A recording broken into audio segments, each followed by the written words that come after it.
बिहार, बिहार।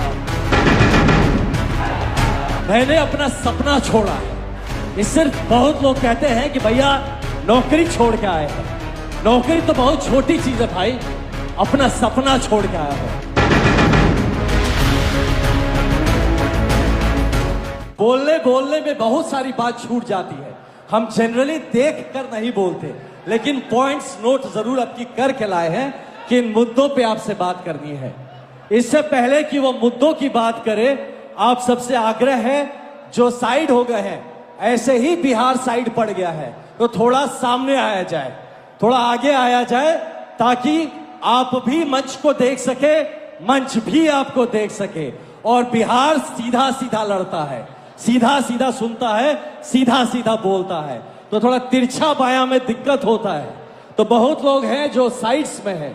अब धूप कम हो गई है, आपसे आवेदन है कि आप आगे की तरफ आए, कुछ लोग पीछे की तरफ भी वहां से भरे, ताकि ये पूरा का पूरा जो बिहार का समागम है वो हमें नजर आए।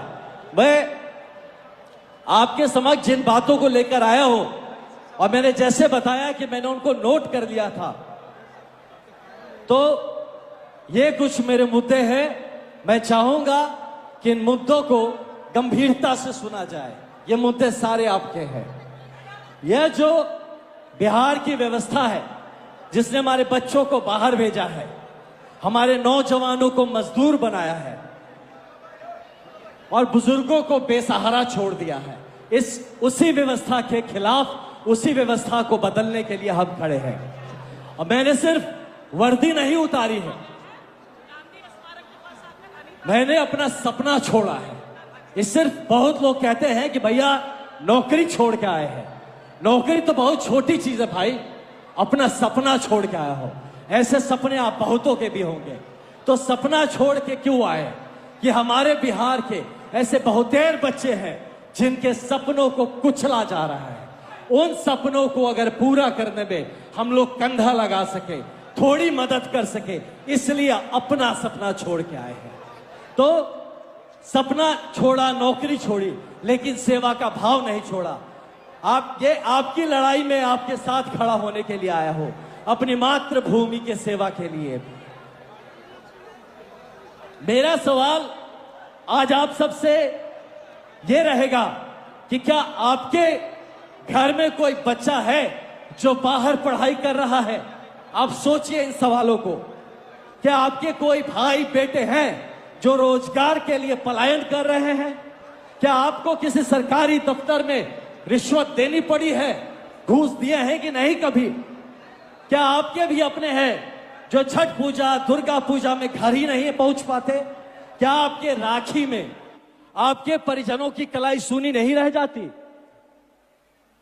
अगर इन सवालों के जवाब हां है, तो फिर वह सरकार जो आपके पारिवारिक मूल्यों की हत्या करती है, जो आपके संवेदनाओं को अपने पैरों तले कुचल रही है, क्या आपको नहीं लगता कि वो सरकार और वो व्यवस्था बदलनी चाहिए? क्या लगता है, बदलना चाहिए कि नहीं बदलना चाहिए? तो इसीलिए हम आए हैं इसका एक समाधान, जो जन सुराज अपने 5 बातों से करने का प्रयत्न कर रहा है, जिसको हमारे पहले भी हमारे वक्ताओं ने कहा और हमारे बाद भी कहेंगे। किस तरह से भ्रष्टाचार मुक्त हो सकता है, इसके बारे में आप लगातार बात सुन रहे हैं। लेकिन मैं आपके अभी इस मंच से अपने नौजवान साथियों के साथ बात करना चाहता हूं कि नौजवान साथियों, आज अगर सबसे बड़ा सपना टूटा है तो आपके भविष्य का सपना टूटा है। डिग्री लेकर भी नौकरी नहीं मिलती आपको, प्रतियोगिता की तैयारी कर रहे हैं और सरकार परीक्षा की तारीख तक तय नहीं कर पाती।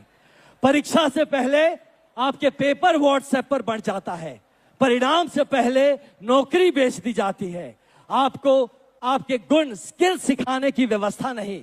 रोजगार की दुनिया में एआई चल रहा है, रोबोटिक्स चल रहा है, अंतरिक्ष की बातें होती है, और यहां पर आप अपने सड़क पर अपने अधिकार के लिए संघर्ष कर रहे हैं, लाठी खा रहे हैं। क्या दोष है तुम्हारा भाई? क्या दोष है इन युवाओं का? दोष है तो उस राजनीति का जो नौजवानों को वोट बैंक समझती है, राष्ट्र की निर्माता नहीं समझती। मैं आज आपसे अपील करता हूं कि जन सुराज पार्टी एक पार्टी नहीं है, यह एक आपके सपनों का प्लेटफॉर्म है। यह बताना चाहता हूं कि जो युवा राजनीति में आगे आना चाहता है उसके लिए जन सुराज एक मंच है। जो नौकरी चाहता है उसके लिए रोजगार का हम रोड मैप लेकर आए हैं। जो स्वरोजगार चाहता है हम उसके लिए पूंजी, प्रशिक्षण और बाजार की सुविधा देने के लिए आए हैं। जो सीखना पढ़ना चाहता है, जो आगे बढ़ना चाहता है, उसके लिए व्यवस्था करने आए हैं। आप किस काबिल है, आप क्या डिजर्व करते हैं, हमने इसी बात को आपको बताने का प्रयास किया है। हमने अब मुझे ही देखिए तो सफलता का रास्ता देख कर आए हैं, और जिस रास्ते को देख के आए हैं, जिस सफलता की मंजिल को छू के आए हैं, उसी सफलता के रास्ते और मंजिल पर आपको ले जाना चाहते हैं। बस एक बात याद रखिएगा कि संघर्षों की साए में असली आजादी पलती है। संघर्षों के साए में असली आजादी पलती है। इतिहास उधर मुड़ जाता है जिस ओर जवानी चलती है, और सिर्फ यही नहीं, जिस ओर जवानी चलती है उस ओर जमाना चलता है। इसलिए हमारे युवा भाइयों बहनों, ये आपके लिए एक चैलेंज है कि आप किस तरह से इस इतिहास की घड़ी में ऐसे मंच को, इस व्यवस्था को, इस संगठन को, ऐसे साथ को आप कैसे इस्तेमाल करते हैं, सिर्फ अपनी जीवन बदलने के लिए नहीं बल्कि एक बेहतर बिहार की परिकल्पना के लिए। अब वक्त है कि आप सिर्फ नारा मत लगाइए। हमारे युवा भाई, आप सब जो यहाँ जितने आए हैं, जितनी बहनें आई हैं, आप सबसे निवेदन है कि वक्त है कि सिर्फ एक नारा मत लगाइए, सिर्फ किसी पार्टी का झंडा भी बस मत उठा के घूमिए। अब ये बदलाव का वाहक बनिए। अब झंडा उठाना है तो बिहार का झंडा उठाना है, बदलाव के लिए काम करना है। बार आप अपने लिए भी और इस मंच पे बैठे सभी लोगों के लिए अपना साथ हुंकार भर के लगाइए, हमें बताइए कि आप हमारे साथ हैं। तो अगर हम कहे जय बिहार, अगर हम कहे जय बिहार, अगर हम कहे जय बिहार, तो आप, अगर आपके मन में आता है कि बिहार का जय होना चाहिए, अगर आपको मन में आता है कि हाँ बिहार के लिए जयकारा लगना चाहिए, तो दोनों हाथ उठा के कहिएगा जय जय बिहार। अगर सही में बिहार के साथ हैं, और अगर बस हमें तमाशा देखना है तो हाथ उठा के जय बिहार कहने की कोई जरूरत नहीं। तो हम कहे जय बिहार, तो अगर सच में बिहार में बदलाव चाहते हैं, सच में अगर आप हमारे साथ हैं, तो हम कैमरा बंधुओं को कहेंगे देखिए बिहार साथ है कि नहीं है। तो हम कहे जय बिहार, तो दोनों हाथ उठा के उस ऊपर वाले को ध्यान करके कहना है जय जय बिहार, जय बिहार। शानदार। ये मैंने इसलिए करवाया कि आपको भी पता हो कि कितने बिहारी इस संग्राम में, इस संघर्ष में साथ है। हमको भी ये ताकत मिले कि पूरा बिहार इस संघर्ष में साथ है।